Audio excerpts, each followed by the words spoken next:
Ay, ako nga pala si Jimwell at ang natutunan ko sa work immersion namin na 10 days ay kung paano bumuo ng isang grills ng bintana.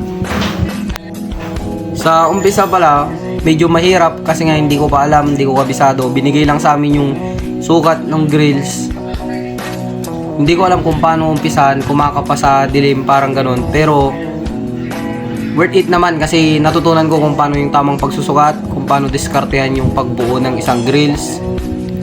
Nung una, siguro yung isang grills, nabuo ko siya ng 3 days bago namin siya nabuo talaga na natapos.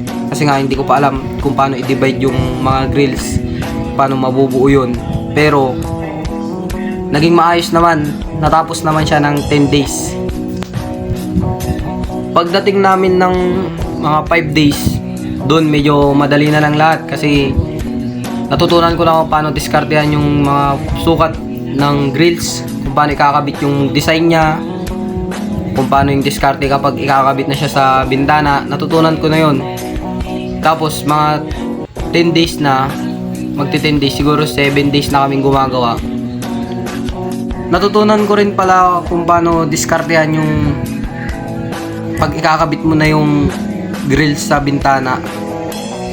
Na-improve pa lalo yung pag-welding ko kasi nung una halos may natatanggal na bakal kasi nga hindi pa naman tayo ganun kagaling. Pero thankful ako kasi mas na-improve yung mga kaalaman ko sa pagsusukat at sa pag-welding, pati na rin sa kung paano diskartehan ng isang bagay kahit na first time mo pa lang, di mo alam.